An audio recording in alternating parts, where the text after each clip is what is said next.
Homebrew is brought to you by 5 Star Chemicals, providing safety and cleaning supplies for brewing, distilling, and winemaking at 5starchemicals.com. Doctor, look. Stand aside, nurse. I'm Dr. Homebrew. Clear.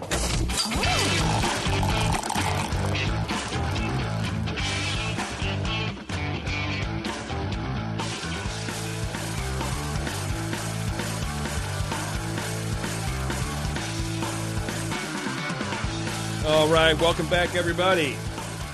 Dr. Homebrew still on the air after, I don't know, almost a year or whatever. Hey, we made it. We did it. We're Looks here. like we made it. After all. I realized I wanted to be a singer forever. Like, I always felt like I could, sing a song, you're in the car or whatever, and you're like, she don't want you anymore, or whatever the song is. And then call Dr. Homebrew. Yeah, and then, I had the surgery, and I can't, hit these high notes like I'm, some sort of, singing phenom, right? So Judas Priest the surgery is what ruined it. Right, but it's still really hard to do, so I'm like, okay. Yeah.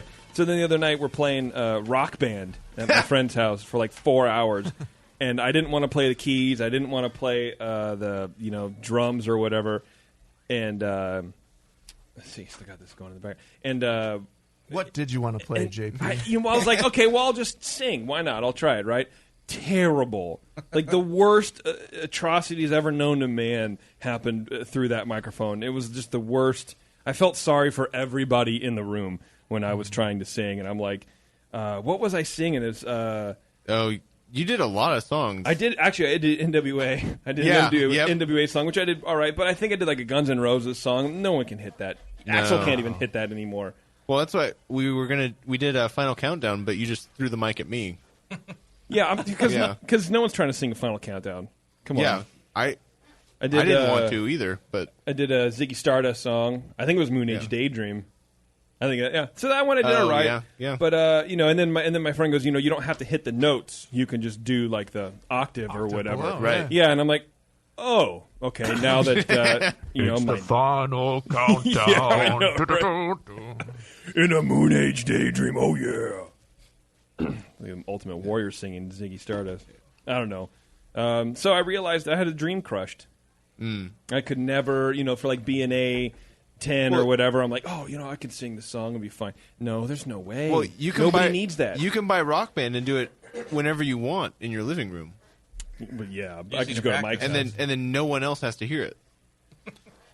There is a plus to that. That's my point. Is I want everyone to hear it because I want them to go. You know what? I didn't think you would be very good, but now you're the greatest, and here's our record deal. Okay, well, JP, you've got a microphone right in front of your face. Get going. Well, I can't do it. That's what I'm saying. What we could do is enlist some BN loyalists to auto-tune your voice. Auto-tune me. To the tune of, maybe the Final Countdown or, something that That'd you be hate. amazing. That would be kind of amazing. You hate. And when you're just on one of these rants and diatribes. So just spout. Go right now. Say something that you want auto-tuned. Now I can. Have you heard of a Milli Vanilli? No. You could try that avenue of getting into music. And just dancing? Having really good dance moves? Yeah. And singing, but just not into a microphone that's on. Well, that's true. Yeah. The Monkees did it. It was fine when the Monkees did it. But why when Milli and Vanilli did it, it's suddenly a big thing? Well, yeah. I mean, even... I don't think that was their names. Milli and Vanilli? Oh, is that what the issue was? You guys' real names aren't Milli and Vanilli. You can't sue us. We're taking your Grammys. You could sit in on a voice lessons thing and take notes. That's a horrible idea. Thank you for whoever just said that, because that's terrible. Yeah, why learn how to sing when you can have your dreams crushed? Right. I'm accepting failure. Yes. I'm inviting you to go to voice lessons with me.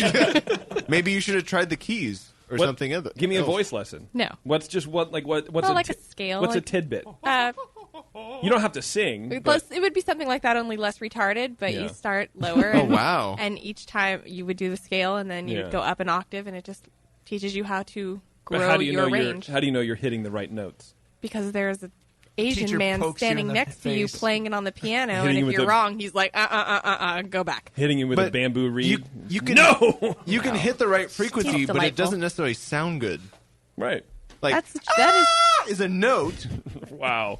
But it doesn't sound good. No one wants to hear that. No one wants to hear that. It's a note. It's not the right note. You are correct, sir. Yeah. Voice lessons. Anyway, this is not the voice trials. This is Dr. Homebrew, of course. We are the interactive BJCP score sheet show, and we are brought to you by 5-Star today and every day. 5starchemicals.com. Check them out. You cannot have good tasting homebrew if you don't clean first and then sanitize with a completely different cleaner. Or sanitizer. Well, it still won't be sanitary if you sanitize with a cleaner. Sanitize with some bleach, no. Yeah, you'd be fine. Clean with the sanitizer and sanitize with the cleaner. That does not work. That does not work. 5starchemicals.com, everyone. Check them out. They have a cool little write-up about their philosophy on cleaning and sanitizing and why they don't just have an all-in-one, all-encompassing cleaner/sanitizer.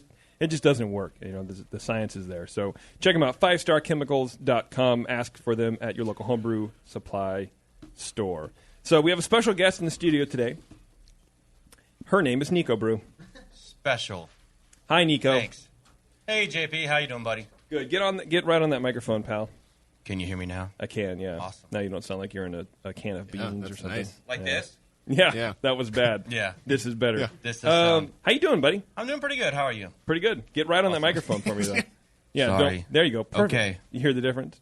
You sound so much better. I need the beard to touch the mic for you to hear. Right. Perfect. That's your buffer. Yeah. There we go. I think we're good. Don't tell Jay, but my soul patch is my buffer also. And it just rests right there. And you just go for it. On his microphone. He's going to have nightmares for weeks. He doesn't listen to the show. You crazy? I'll send him an email. What are you doing in town, man? Just hanging out. Thought I would come down, check out the place, buy a brew house.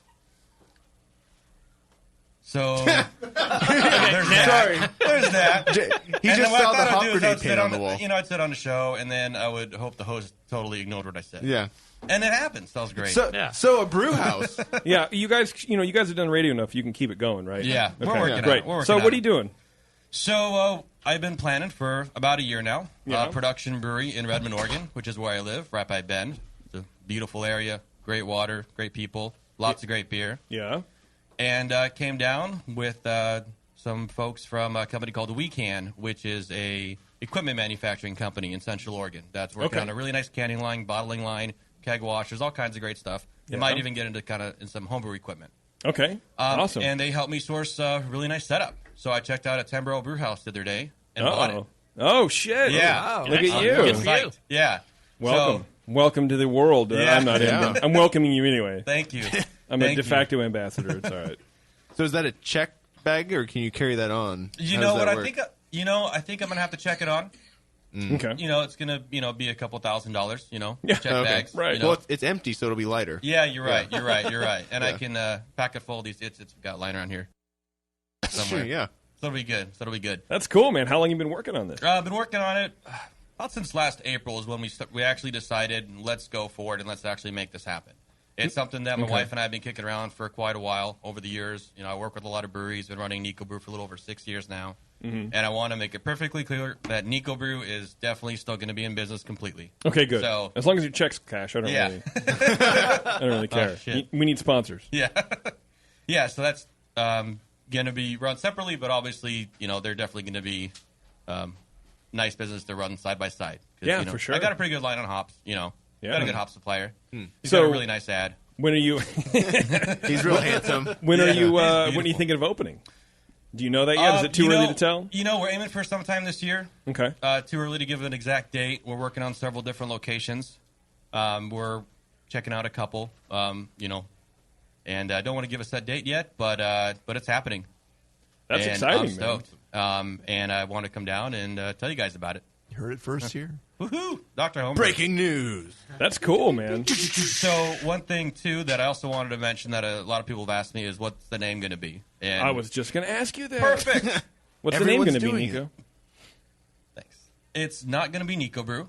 Okay. And as soon as John at Beer Law Center tells me I can tell the name, I will tell everybody the name. John at Beer Law Center. Sitz-Mankiewicz. Hell yeah. He helped me out with the Nico Brew logo and name. Got that trademarked with him. Cool. And he's helping me out with that with the brewery. We got a really nice logo designed. It's not going to be Werbekin, is it?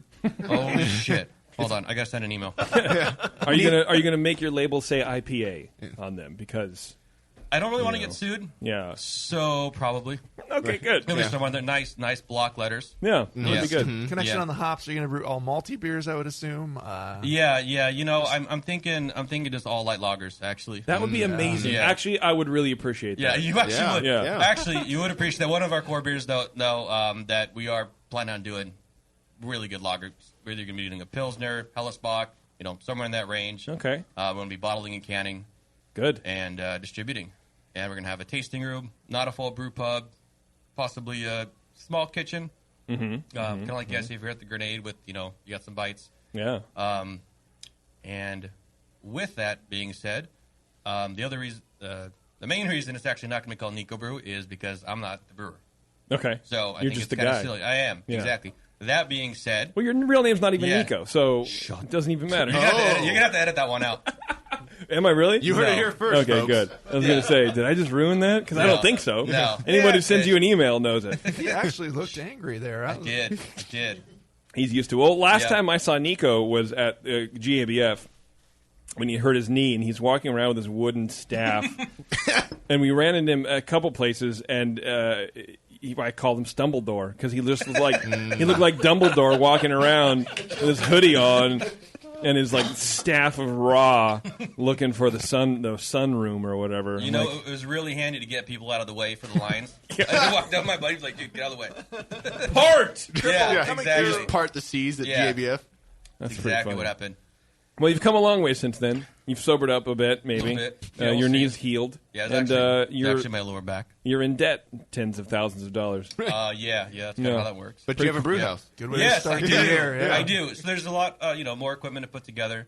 Got a really nice deal on a really, really nice U.S.-made, actually made in California system from a brewery that was growing out of their space, and they're going to be brewing at someone else's brewery now. It's Warp Brewing in Sebastopol. Oh, cool. Okay. So they have a really nice brew house, really nice catwalk, real nice ability to add on to it. So our plan within the first couple of years to either replace that completely or add on a larger system to the setup. Just having two side-by-side systems and possibly doing contract brewing then as well for folks. Here's a question for everybody else. When Nico said catwalk, did anyone else hear I'm too sexy but right said Fred in their head? I did not. The catwalk. Because I did, and I feel ashamed and dirty. No, I have. didn't. Well, you should. And I pictured it. No. You're going to have to come to my brewery and do that. Every time you're walking across your brewing, you have to play the song. Right. Yeah. Your brewers going to be like, seriously, dude? It was funny the first 5 I'm going to times. play it one time, and every time they're going to walk by it, they're going to be thinking that and be pissed that I played it that one time, now it's stuck in their head. Yeah. I think that's You're going to have to come to the, definitely come to my brewery. Yeah. Brew something with Maybe me. we'll brew a beer. Yeah, that'd be awesome. If Walk the catwalk. Yeah, if by brew you mean point and go, yeah, that's great, That's and then pretty much sit what in I'm the going tasting for. room? Okay. That's about what I'm planning on doing, Yeah, too. So pose that'll as a work out. paddle that no one actually uses. Yeah. Maybe. I saw. So, can we talk about your paddle? If you forgive the turn of the phrase, you can talk about my paddle. This is a family-friendly as long as you show, don't show right? the marks that you have from it. No, I will never do that. Except that paddle actually is not going to be passed down to me. Oh, well, the brewer's then going to never hold mind on it to then. it. Yeah, Yeah. because that was cool. It's a video game thing. Yeah. It's like Pac-Man chasing two ghosts. Yeah, it's pretty cool. Yeah. Well, anyway, And they got Pac-Man stickers on the tanks, which we may or may not keep on there. I don't know yet. Yeah. if they're removable, I'll take one. They are. You know what? No. You're right. You don't. I'll let you know. Appreciate it. I'll let you know when we do that. Put it on the door here.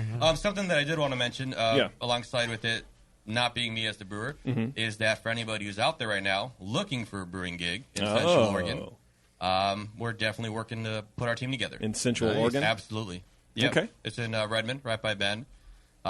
Which is by where? I know from Portland. Where's Portland? Couple and a half hours north. Okay. So, right. You seriously don't know where Bend is? I don't fucking know. Okay. I've been to Corvallis and Portland and Newport and then Seattle. Yeah, I'm about half an hour from the Chutes. And you can actually shoot your resumes, well qualified, with a cover letter, if you like, to resumes at nicobrew.com for well qualified folks for our brewing and sales team. If you've got professional brewing experience, we want to talk to you. Nice. I just got a 30 on the Dr. Homebrew show. Well, technically, you just got under 30. That's true. I guess, yeah. I got 30 a month ago on Dr. Homebrew. We're your sales team here. We can already tell you the beer's going to be good. So I'm looking forward to it. Buy that stuff, man. Awesome. That's cool, man. You met Derek at NHC, right? I did meet Derek Anderson. He brewed the beers that we had on tap there. Everyone loved them. He's a fantastic brewer, and he's my sales guy. Who's going to be staying in Boise, but he's also going to be part of our creative team for the brewing side. Okay. So he's working on our pilot batches right now, and he's very cool. Yeah, very, very excited and fortunate to have him on the team. And he loves brewing, and that's obviously a great asset in being in hop sales also. But he makes fantastic beers. Cool. Well, I wish you all the best of luck in the Thanks, entire man. universe, man. Yeah. That's great. That's exciting. You scared? You nervous? Yes, all the above, and excited. So you're going to do some large homebrew batches in the meantime? Like 10 barrel size? I don't think that's going to be the best idea quite yet. Okay. That's not legal, technically. I guess that's more than 200 gallons in a single year. Yeah. Yeah. Well, just do it once. Yep. Well, do it on New Year's Eve. And then when is the cutoff? Because you do half on the 31st. And it's 100 barrels per adult, so how many adults do you pack in your house on New Year's Eve? Yeah. I think it maxes up. You could do it. We're overthinking this. We'll figure it out. Live here. Yeah. It's well, going to work. Thanks for coming in and giving the scoop to Dr. Homebrew. Thanks Forget for all having these me, man. other I appreciate stupid it. shows. Yeah, of course, man. Sit back and drink a beer. I am doing that, and I will continue to do so. We're going to hang out. We have a cool show. So we have this guy on called Marshall, and he has a triangle test. And we're gonna do. It's gonna be a Schwartz beer, and they're all 3 Schwartz beers. 2 are the same, and 1 is different, right? That's what it is. Okay. And then Dr. Homebrew is gonna get together, and then we're gonna talk about what's different, what's similar, and try to find the different one. This and one's then, a little less full. See, we already did. Yeah. One Brian's has a yellow good. sticker on the cap. Yeah. So we're going to figure that out and then just talk about the differences and talk to Marshall and see what he's trying to do. He has a little survey we have to fill out and some paperwork, which is much better than a score sheet, for me, because I'm tired of filling out score sheets. And you don't even do it. Yeah, So. right. Yeah. But I did get an email from this guy called Bob, and he says, a few of us in German land are learning about judging and scoring, and I was wondering if you can give us some insight into the BJCP scoring system, specifically about judging low scores. For example, is there such a thing as a 0-score beer? Is it about style, quality, or as long as it's beer, does it automatically deserve 10 points? Could you score milk on those judging guidelines? How would you go about explaining to novice judges the range of scoring? First of all, if you're scoring milk in a beer judging competition, the German beer system is declining. Yeah. But what's a low score guideline for these people who are already setting the bar real high? So theoretically, yeah, you could give a beer 0. It would have to be out of style, full of all sorts of contaminants, taste nasty as all get out. Yeah. But that said, in general, we don't do that. BJCP that we judge under has a rule. It's essentially referred to as the courtesy 13. Mm-hmm. You're not supposed to score a beer lower than that. Mostly, it's to protect people from psychologically damaging score sheets. You can still say what you want in the score sheet and tell them why their beer is bad, but once you drop the point to 13, you're supposed to just stop there. That's bad enough. It's the top of the worst. It's basically the top score in the worst range. On the score sheet, so you're telling them their beer is just really not good. Okay, it's a lucky number too. So yeah, before that rule went in, I would see single-digit scores, and I seem to remember some people going as low as 2. Oh, wow. Yeah, that's pretty harsh. But the beer was awful. It kind of deserved it. I've had a beer that I would give a 2. I probably had some I'd give a 0 to. Yeah, last show we had one. Right? Yeah, this Hellas. Yeah. I've actually only known one person to get a 13, and he deserved it. He's a jerk. So you wouldn't give a 0 or you wouldn't give 10. There, you should, because the point is to not drive them out of homebrewing, right? You want to encourage them enough to come back. You're not trying to scare them away. Yeah, I mean, you in your head when you're evaluating the beer, you can say, yeah, this thing really deserves to be a 4-point beer, but basically you stop deducting when you're down to a 13. Okay, stop scoring them down at that point. So if someone submitted a bottle of milk, you would give them a 13. You would give them a 13 and give them hell in the comments about what do you do? You've miscategorized this glass of milk. It is not a stout. If it was a sweet stout, you left out the stout. Here's a 13. You left out the roast. Yeah. So there you go, Bob. Good luck in German land, as you put it, and hopefully you're going to get some good homebrew judges out there, man. If it was really good milk, I might score it higher. Yeah, if it's raw milk. I might give it a 15. This tastes too homogenized. Okay, we're going to take a break, and then we're going to come back. We're going to speak with Marshall about his triangle test and, kind of go through all that. It's Dr. Home, everyone. Stay tuned. Since the first time the Brewing Network microphones turned on, more beer was behind it. More Beer sponsors the programming on the BN because, like you, they love brewing. And like the Brewing Network, they love sharing their knowledge. Morebeer.com isn't just a website to place your next equipment or ingredient order. Morebeer.com also gives you access to free beer information that will make you a better brewer. Go to morebeer.com and click into the Learning Center. You'll find podcasts, technical facts, video tutorials, and more, including access to The Buzz, More Beer's social network of more than 5,000 members. And some of them might even be crazier about beer than you are. Get over to morebeer.com today and take advantage of The Buzz, the forum, the Learning Center, and make sure you're signed up to receive the newest More Beer catalog. More Beer, bringing you absolutely everything for beer making. Hey, dude, you know what beer this is? No, all the labels are falling off. Yeah, or the ink is run. Well, if it's a pale ale, you're good, but stay away from the quote-unquote Belgian. Oh, man, this guy needs to get some grog tags. Grog tags are reusable, write-on, wipe-off, commercial-grade bottle labels for your brew. The guys at Grog Tag are homebrewers. They wanted great-looking, sturdy labels for your bottles, buckets, carboys, kegs, and growlers. They also wanted a label that not only looks good, but can be easily removed and reapplied during bottling without that nasty glue residue being left behind. No residue, water-resistant, and ice chest approved. Grog tags stay on in water or an ice chest, and they stay legible. Visit grogtag.com to customize your label or coaster from dozens of different templates for free and see how awesome your bottles can look. It's that pseudo-Belgian. Yeah, we're getting him some grog tags, dude. Grog Tag. At least your beer will look good. grogtag.com.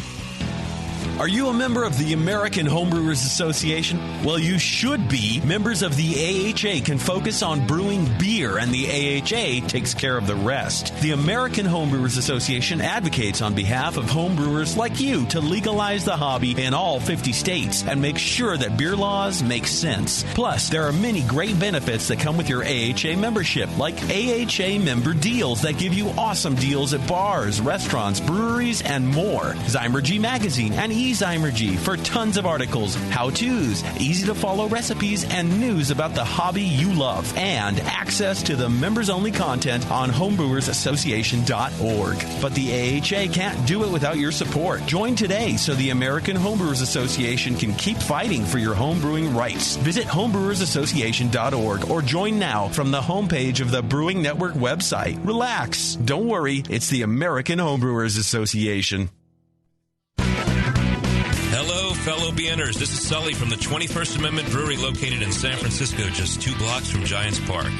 Before Nico and I opened the 21A and before I was a professional brewer, I homebrewed on my small 4-burner apartment stove in a back house in Santa Monica, California, making my extract brews before graduating to the daunting idea of all-grain brewing. Homebrew books and information was hard to come by back then. The internet hadn't been invented yet, along with other things we take for granted today, like electricity and potable water. One thing I wish I had back then when I was learning was a radio show that could teach me the ins and outs of brewing and answer questions that I had about homebrewing, a resource for making great craft beer. The 21st Amendment Brewery is excited to be a proud sponsor of Dr. Homebrew, a great show that teaches you what you need to know about making incredible beer. Good stuff. Listen up, you might learn something. I certainly did. And thanks for your support. Tasty Crack Kings. High Gravity Homebrewing Supplies wants you to keep it simple. Brewing should be fun. And with High Gravity's amazing electric brewing systems, it is. High Gravity keeps their brewing systems simple, on purpose.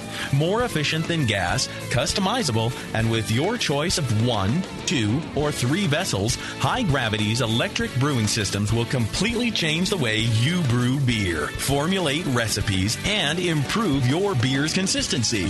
Dave at High Gravity can customize your system to fit your needs. High Gravity invites you to visit their Build Your Own Brewery page and see how easy it can be to brew electric. And High Gravity offers $7.99 flat rate shipping on most of their products. www.highgravitybrew.com. High Gravity. Keep it electric. Keep it simple. Visit highgravitybrew.com.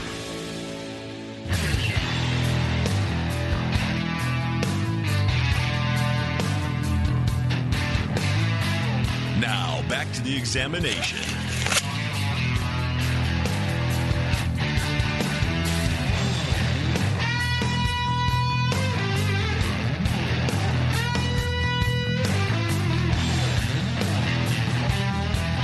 All right, thanks for sticking with us. Dr. Homebrew. Marshall, get up here, dude. Here. There's more than one mic if you guys need to be whatever, but that's fine. Yeah, there's mics. All right. How you doing, buddy? I'm doing all right, man. Cool. Great job. So this is going to be pretty exciting. I'm kind of interested in what's going to happen. So tell me a little bit about your brewing history. How long have you been homebrewing? I started brewing in, early 2003, late 2002. Took a little hiatus where I just helped other guys brew extract bashes and stuff like that. About 4.5, 5 years ago, I got back into it, kind of hardcore. Okay. Yeah, obsessed. Right. Really? Like a lot of us, yeah. Okay. Yeah. Which explains why you're having to do a triangle test. I can't stop. A real triangle test. Pretty serious. Okay. Yeah. Not that shit Justin does on the session. Yeah. Right. So now, I gather you've been doing this for a while, like with other people. Like this is a huge thing that you're kind of getting into, or what's going on? It's become kind of a thing, yeah. I've always been the curious type, for better or for worse. I tend to be the annoying guy to hang around because I'm asking, how do you know? How do you know that? And so when it came to making beer, there's a lot of stuff that I wondered, how do these people know that? And so I figured, there's no answers out there, so I might as well test it myself. Okay. So you're going to go the long way to find the answers because everyone goes, all right, dude, enough. Yeah. I can't handle you right now? Yeah, give me your beers and I'll taste them for you dickhead. Yeah. Okay. Exactly. Well, that's pretty good instead of filling out a form. So we're used to, and I say we, Brian and Lee are used to filling out BJCP score sheets. Right. But we're not going to do that this time. We're gonna do the triangle test. I'll let you, tell them whatever you want to tell them. And then we're going to fill out this little... That's it. It's a 2-question survey, and if there are a few people out there who have taken this test before. There's a second survey, or if you've read the results on brewlosophy.com, the website that I post these stuff on. Okay. There's a second piece for the people who are correct. So it's like an internet high five or something. It's worse than that. The worst thing. Yeah, the worst thing I've got to do with these things is let people know that they don't get to move forward. Yeah. I need to figure something out. Make the cut. I'm sorry. So there's a right and wrong answer to this thing. Right. It's a triangle test. Yeah. So wait. If you get it right and you go on to the next part, how many questions are there? 100 million. 500 questions? No. It used to be. I've cut it down to, I believe it's about 12 now. 12. Oh, that's not too bad. But you got to spend time pondering, So. Pondering? Uh-oh. You don't have some consolation questions for the people who got it wrong? Just what's your favorite color? Just to make them feel important. I give you a hug and I ask you to walk away. Oh, okay. Yeah. Slowly. Better luck next time. Keeping your hands visible at all times. Yeah. Well, that's cool. I mean, at least you give them something, man. Right. So what's your website? It's BRULOSOPHER? PH... That'll work. ER? PHY.com, yeah. Okay, I was looking at at the URL for the survey. Letters and periods. Yeah. No, I was looking at the letters from the survey, Warren. Don't worry about it. Okay, cool. Well, so how many of these have you done before? I think I started in 2014, just last year, and I think I knocked out about right around 20. Oh, wow. These things, yeah. 20 triangle tests? Comparison brews? Yeah, comparison brews. Wow. I've written them all up. I try to get, at minimum, 10 people to take them. With the triangle test, I think you get a little bit of power with that. But and this is all your homebrew, right? It's all my shitty how much homebrew. are you homebrewing, dude? That's a lot. I mean, assuming the legal limit, but I brew exactly 200 gallons every 4 months. But assuming you have 12 people living in your house, how much are you brewing? I brew every other week, and it's either 10 or 20 gallon batches. Wow. Yeah. How many fermenters do you have? Oh my god, a lot, or big ones. Yeah, I just blew out the compressor on my chamber.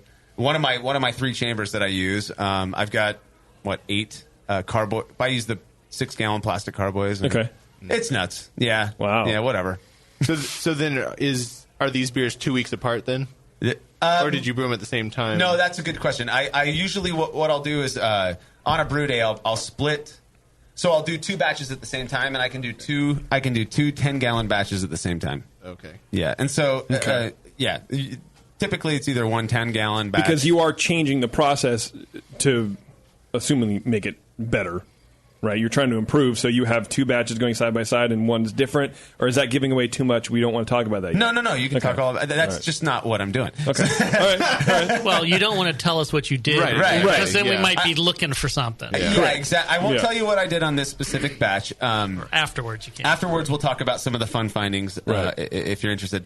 I think my intent, rather than proving what makes a better beer or what makes a worse beer, I've got these questions going through my head. Does it even fucking matter? Right. Why do people care about this thing? Why has it been touted for decades and no one? I can't find any data online to test this out. No, because there isn't. No, there isn't any. Well, because no one wants to. There is no data on the internet. Brewlosophy.com, and you can check out the data. Triangle, because it's all done by commercial consulting firms who do not publish their results. That's right. Yeah.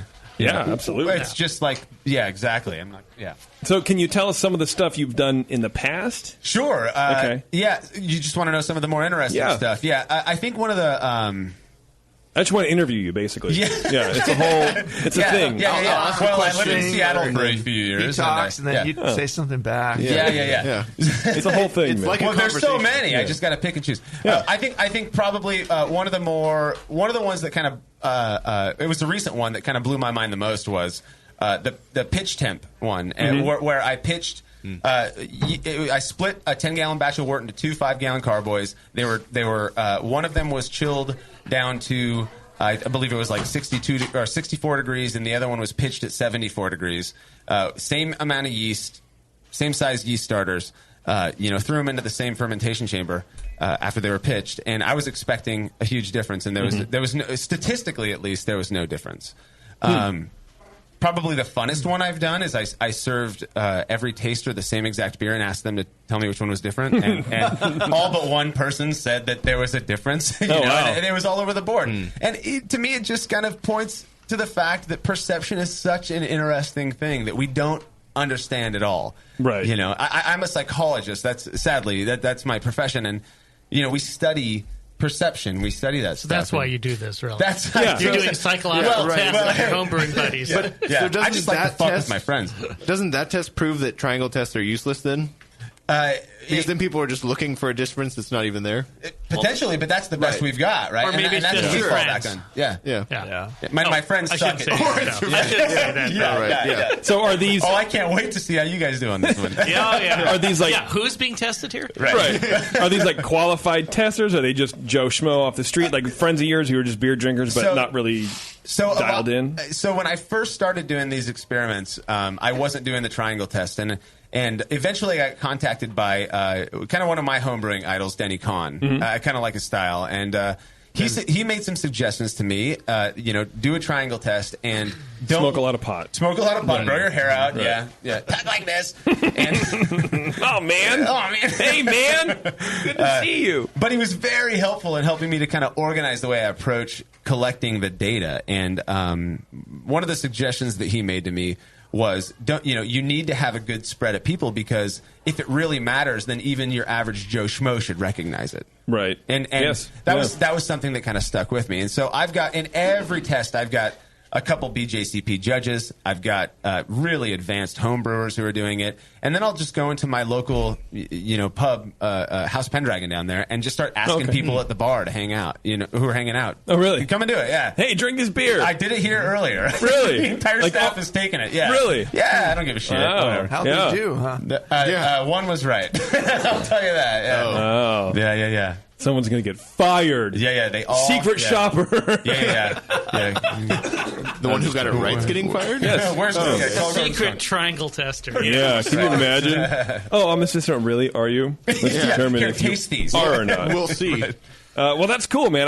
I'm kind of. Let's pour some of these, and we'll start. We'll start doing this now, and then we'll kind of go into the break, and then come back, and we'll talk about our. I'm nervous. Our now. differences. Yeah. We'll find out what the right answer is over the break. So one of the things, one of the prefaces that I've learned I should give, because I hate it when people are wrong. Crack those open, Lee, would you? Let's get pouring. Yeah. What I usually do is mark on a paper like Y, G, and B, so you can set your glass on that, so you know which one you're pouring. Okay. But what I'll usually preface taking the test with is, remember that the difference is my best attempt to manipulate a single variable, and that single variable may or may not be significant. And so if you're wrong, chances are, tell yourself at least that other people are wrong as well. Right. Yeah. Otherwise, you're going to jump off a bridge. Right. Yeah. And you might, benefit from that. But he was talking about that test where all three were the same as if it was in the past.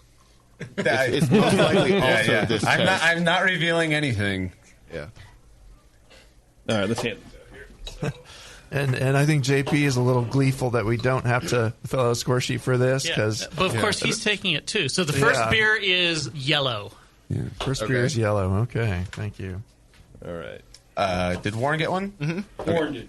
I did. We don't care about Warren. Yeah. I don't even care about Warren. Please don't compare it next to the Heater Allen that we're drinking here. Oh, I already did that.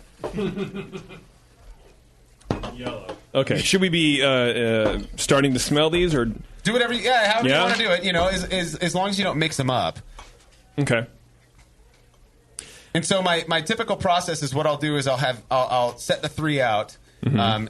And we've got 5 people here. Usually what I'm doing is presenting these to one person in more of a private setting, or I'll pull them away and have them do the. Where'd you go here, in the bathroom? Yeah. They did it at the bar. It's just for a triangle test, right? It's fine. Nothing else. Yeah. You want us to try and make our choices silently while you guys are talking over something? Yeah. And if you, however you want to do it, as long as I trust you guys, but I'm going to use your data in. Second beer is green. Green. It's the green top. Right. Yellow and green. Green tops. Got them green tops. Icicle. JP, what happens if I forget which one is the different one? Then we all burn in hell like the savages we are. Still? Yeah. Or you just try them again. Yeah. Okay, on that note, we're going to take a break. And then when we come back, we'll have done the triangle test, I imagine. And we'll discuss all the fun. This is pretty cool, man. I appreciate you contacting us. I appreciate you having me over on the show, man. It's awesome. It'll be cool. All right, Dr. Home, everyone. Stay tuned. We'll be right back. Do you know the 3 most important rules in brewing? Sanitation, sanitation, and sanitation. And no one does it better than 5-Star Chemicals. 5-Star knows sanitation. You can only sanitize clean equipment. And 5-Star knows how to clean, too.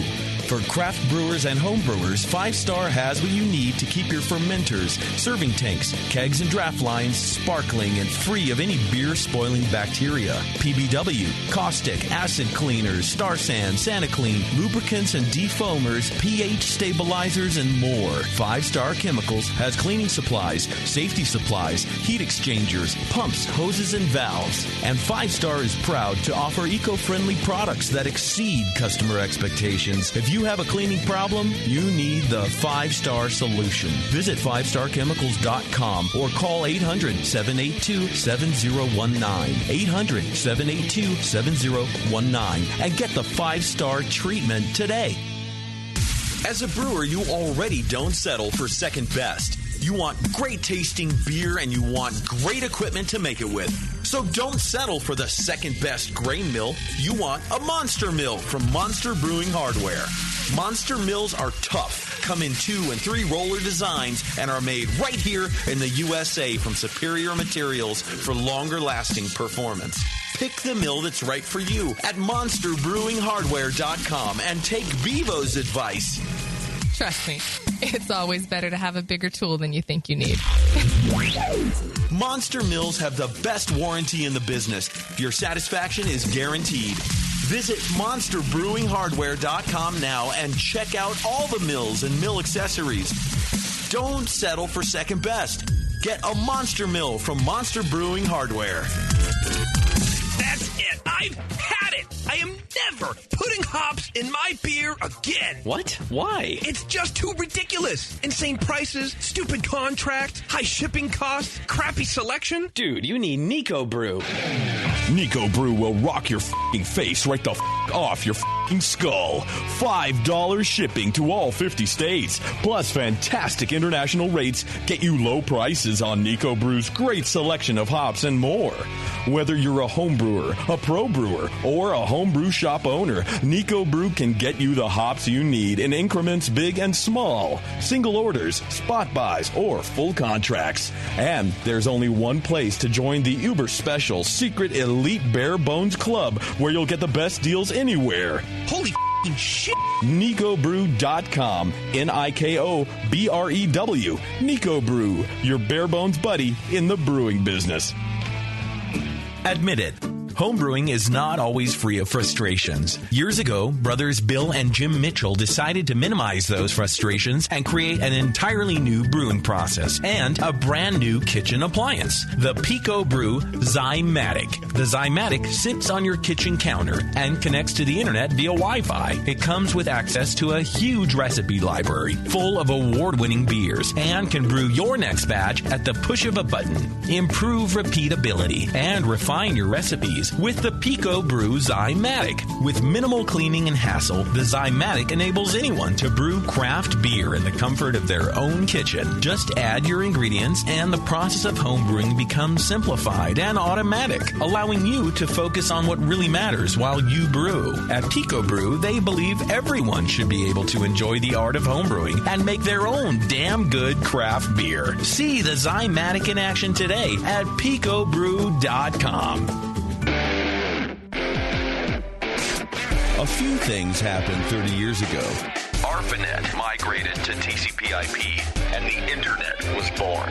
Revenge of the Jedi was renamed Return of the Jedi and opened in theaters. Mila Kunis and Emily Blunt were born, beginning a rad fantasy in my mind. But all of that pales next to the fact that HopTech opened its doors and began blowing homebrewers right out of their mash tuns. HopTech doesn't fuck around. Real people shipping awesome shit straight to you. Their new website is fast and easy to navigate. Or just call 800-379-4677 and let badass bitch Jade and the gadget guy Roberto blow their warm load of customer service all over you. So visit the site or visit the store in Dublin, California, and support those that support you. Get your brewing on at hoptech.com. Have you ever dreamed of attending the World Brewing Academy? This year, thanks to Lalamond and Danstar, one lucky brewer will make that dream a reality for free. Lalamond and Danstar invite you to enter the Beer School 2015 contest. One lucky grand prize winner will receive fully paid tuition to the 2015 World Brewing Academy web-based concise course in brewing technology worth almost $4,000. From now until December 13th, 2014, every Danstar yeast packet you use is your ticket to enter. Visit danstaryeast.com for the details and to print your official entry form. There's no limit on the number of times you can enter, so get brewing with Danstar and get your entries in to the Danstar 2015 Beer School Contest. Whether you want to build your home brewing skills or build a career as a professional brewer, this course will change the way you think of beer and brewing. Enter at danstaryeast.com and get the dry yeast advantage with Danstar and Lalamond Premium Brewing Yeast and enter to win. I'm sorry to tell you this, but we're going to have to pour you out. Back to Dr. Homebrew.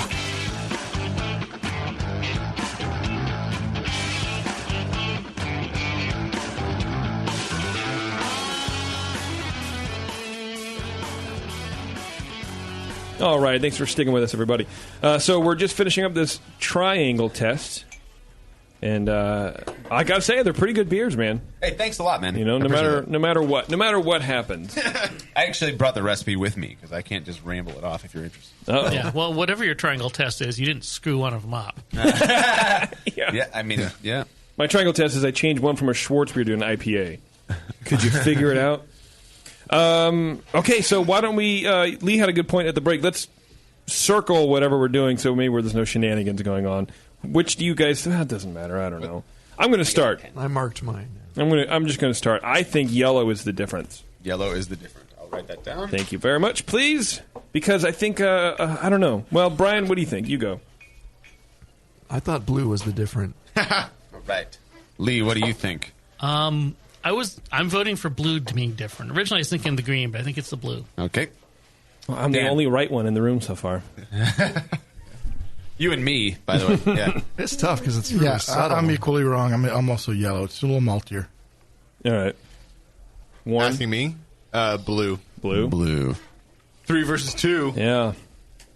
Because I think... so it's green Let me see. is really the answer. Yeah, right. It's actually red. The right answer is red. Well, I think every time. I think yellow is has a little less of a mouthfeel than the other two. I don't know if it's a carbonation thing or not, but to me it tastes a little sweeter. There's a little bit of a lesser mouthfeel going on than green and blue. Okay. Yeah, let's go around and talk about why. I thought that blue was a little sharper and a little, maybe a touch roastier, a little sharper edge to it than the other. The other two were a little smoother and seemed a little mellower. And they seem very similar. So, but yeah, it's really subtle. Lee? Yeah, I could see what Brian was saying. For me, it sort of came across more as a little bit more hop presence in the flavor on blue. Okay. Like a bitterness? No, not or bitterness. Just flavor? Yeah, okay. like it had a little bit more of a spicy hop character to it. Not much, but a little more than the other two. Okay. Dan, what do you think?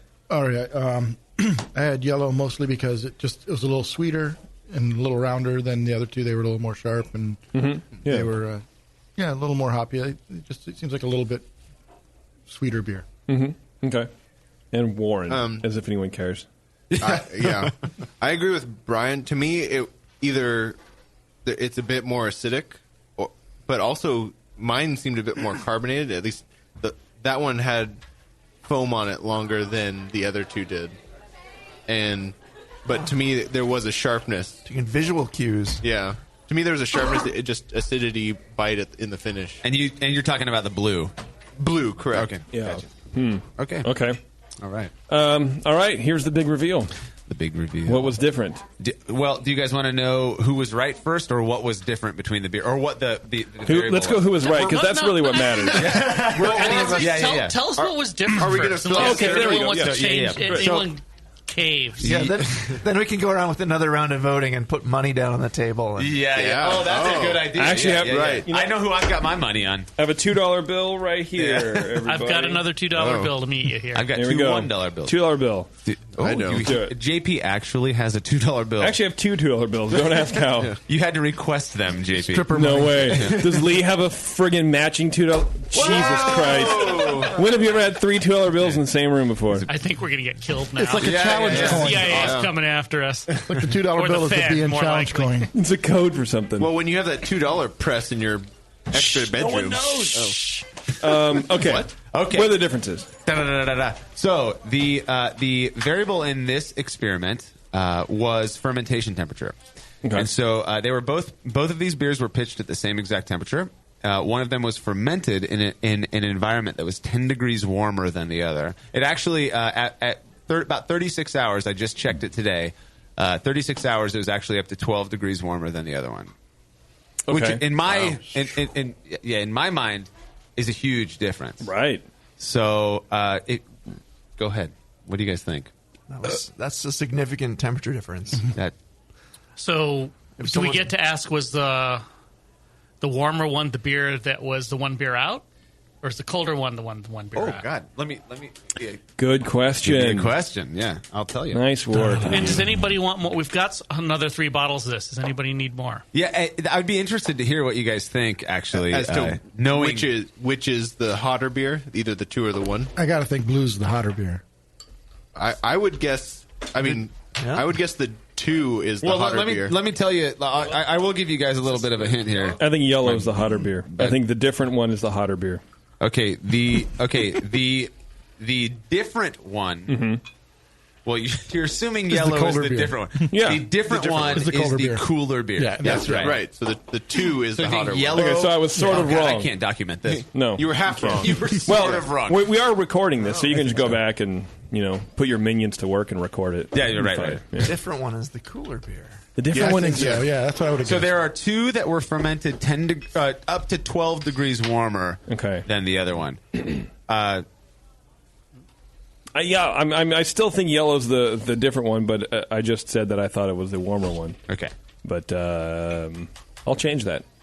You think it's the cooler one? Yellow is the IPA. Cool. Yeah, I think I'm gambling. I'm just gambling. Yellow's the Black Schwartz beer PA. Yeah. Huh. Interesting.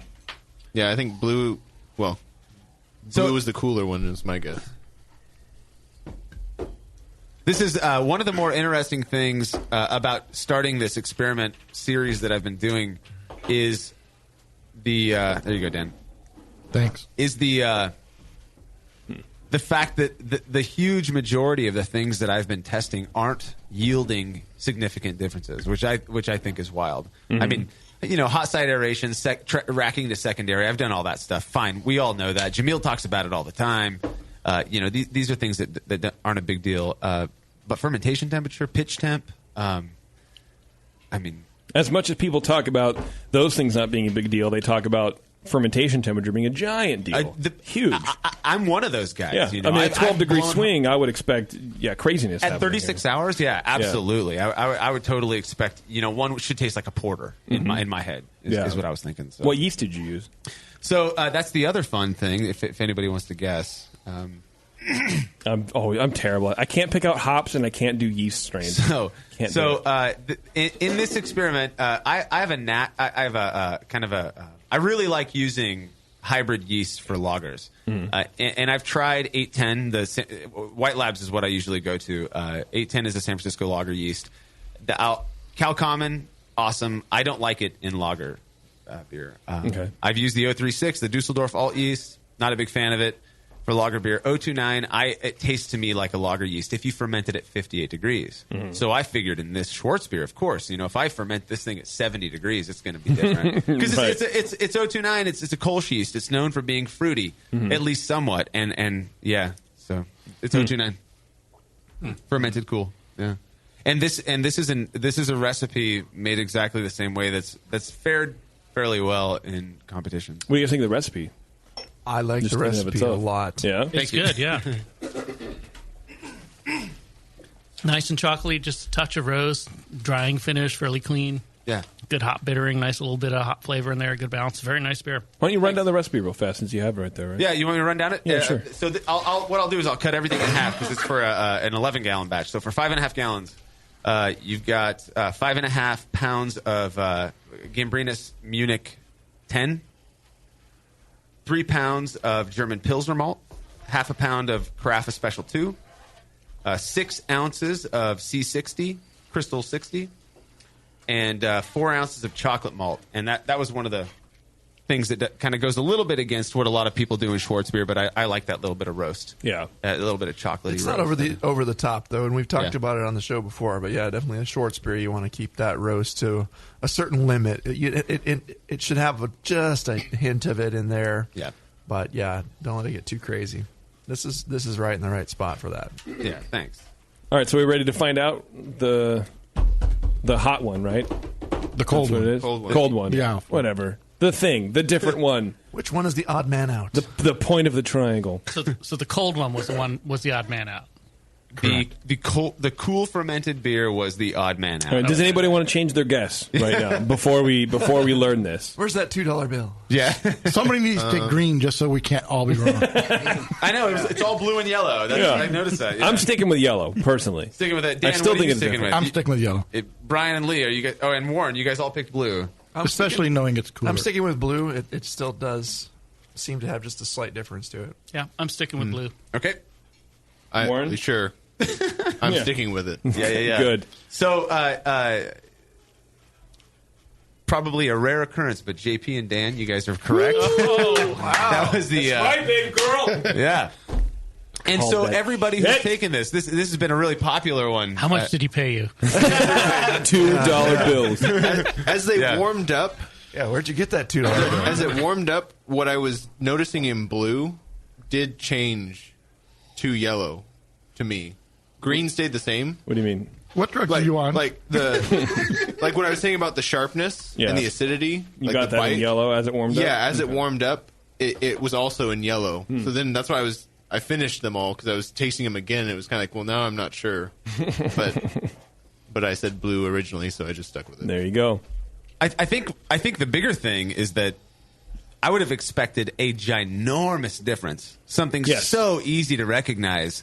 And I fermented these beers 12 degrees apart. What the fuck? I mean, I don't get it. It doesn't even make sense. Well, to me. I don't know how to write about it. Why did you guys pick blue? Is that, I mean, did this blow your mind as much as it seems to have blown Marshall's here? Yeah, no, I felt that it was just had a little more of an edge to it, a little roastier kind of.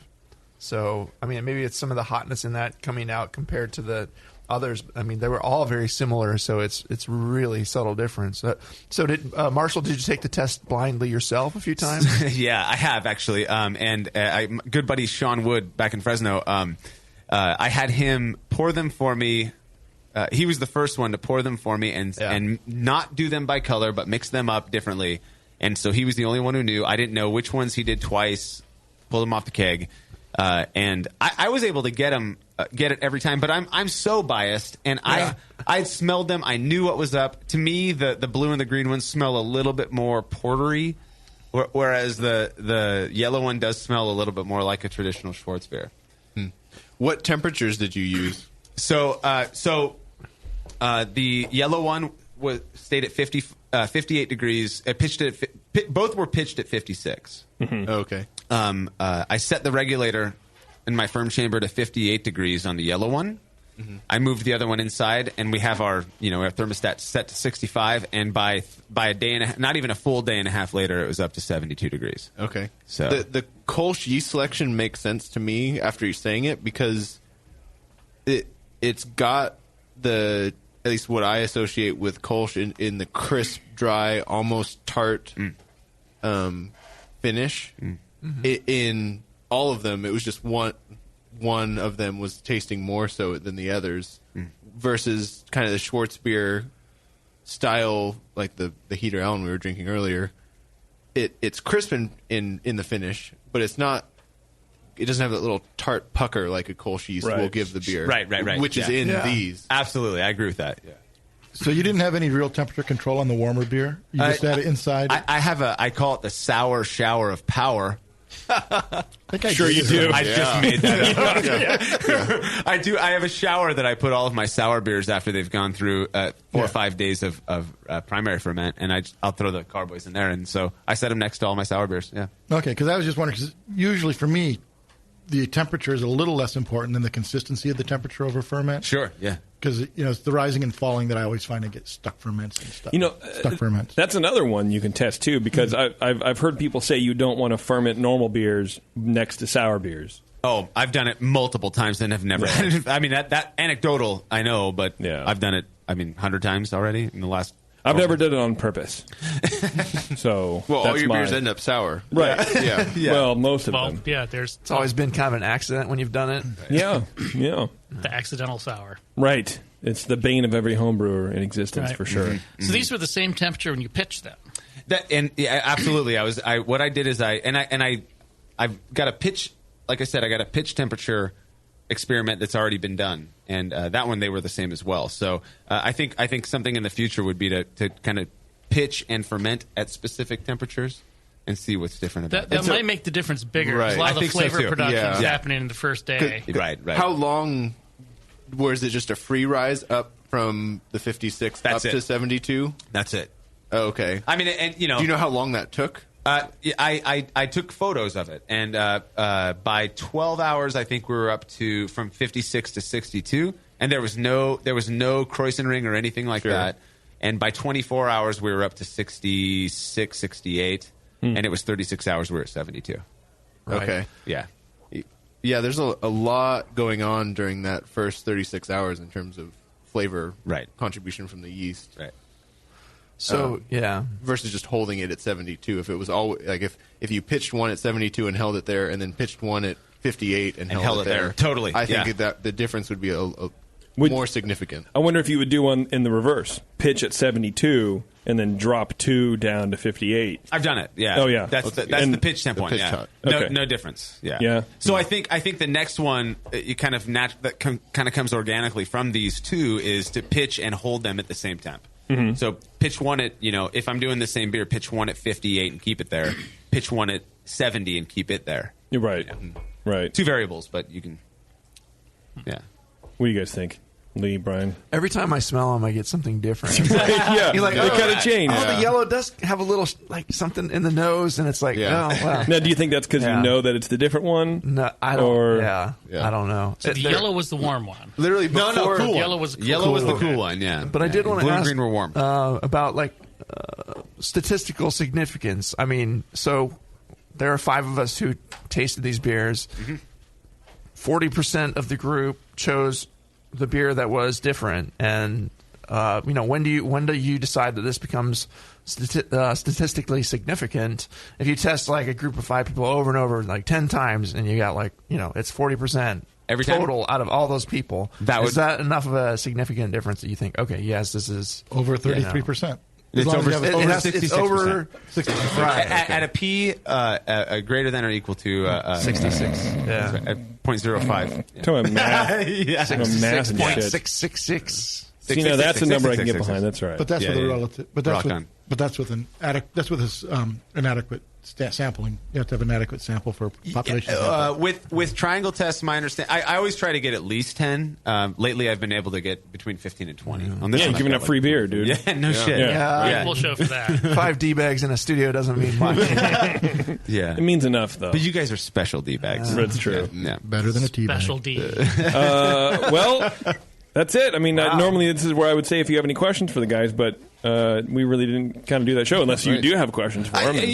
What'd you think of the beer? I mean, Brian said he likes it. Lee, what do you think? No, it was an excellent beer. Oh, thank you. Very nice short beer. Yeah. Yeah, I think overall you did great, man. That's it. That Kolsch's worked with it. Yeah, it's cool. Yeah, that's good. Well, and see, now this time they get to fill out even fewer questions because they got it wrong. That's right, because they got it wrong. So, but Dan had to sit here and you have to sit monkey around with this. I'm not going to be here till tomorrow. Right. Oh, we don't have to fill out a score sheet. We don't have to do 12 questions that I have to be thoughtful about. I don't know, man. That was an easy show. All I had to do was be wrong. See? Okay, Now you know how it feels to be me. Have fun hanging around till 1 in the morning. We'll see you later. We're out of here. Bye. Oh, man. All right, Marshall. Well, thanks, dude. I appreciate it. I appreciate you coming by and bringing us a true triangle test. Finally. Yeah, absolutely, man. Thanks for having me on. Yeah, and if you want to do it again, man, let me know. Absolutely, You're anytime. more than welcome to come back. This is a lot of fun for me and probably a lot of fun for Brian and Lee because I don't have to write so much crap. They don't have to lie so much to people. Right. Well, it's fun as long as you get it right. That's true. Yeah. That's true. Well, and by default, since you were the only guy who had beer on, you not only win the grog tag, at least your beer will look good, $40 gift certificate, but you get the prize pack from High Gravity Homebrew Supplies. Right on.